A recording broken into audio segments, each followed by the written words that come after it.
Soon after taking the job as the head coach of the Charlotte 49ers football team, Biff Poggi welcomed 28 transfers to the program. On the surface, it would sure seem like he's a fan of the ever-controversial transfer portal. But hold on. You didn't ask me if I thought it was good for the game. As it turns out, his opinion, much like the issue at hand, is a lot more complicated. You see, Poggi doesn't have a problem with the idea of the portal itself. Instead, it's his peers who are to blame. People are overstepping their bounds with promising playing time.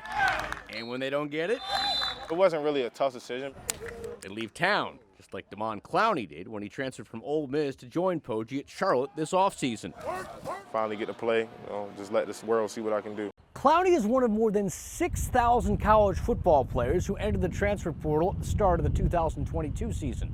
That number includes the 2,100 alone who entered last December. It's an astounding number that doesn't make former Louisville athletic director Vince Tyre miss certain aspects of the job. Tyre worked at U of L from 2018 until 2021. Like Poggi, he believes there's a lot of dishonesty in college sports today.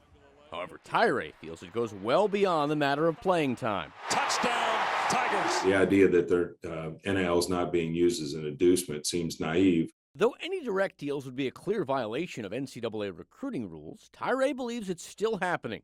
He's not pointing fingers, but he admits he shakes his head when he sees a starter going from one Power 5 conference to the next. How much is enough? I mean, if a kid's in NIL and he's making a couple $100,000, I'm not sure he wants to go back and say, hey, we're all going to make 50. I'm not taking a pay cut. He's not apologizing to anyone. Kansas transfer Hunter Dickinson would agree, recently admitting that money played a huge part in his decision to leave the Michigan basketball team.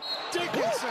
As he said in his podcast, quote, "The people hating on me would leave their job right now for a $10,000 increase. I got less than six figures at Michigan for the year." End quote. How about a hurdle? With the average deal for Division I football players rising 179% in the NIL's second year of existence, there's no question the balance of power is shifting fast. But while some traditionalists feel the very fabric of the NCAA is hanging by a thread, Tyre remains hopeful in finding a solution that satisfies everyone. I don't want to give up on the system, but it's going to take some work and think about all the things that have occurred and how you mitigate them or frankly improve it. Ultimately, things might get worse before they get better. That's why Poggi advises potential student athletes to be wary of any deal that sounds too good to be true. If any coach offers you NIL, ask him to put it on paper and sign it. But Poggi isn't counting on that to happen anytime soon. Until then, he says he'll continue to shoot straight, promising his players nothing except an opportunity, We out here working, man. as well as his best. Getting better every day. Michael Sett, Charlotte Sports Live.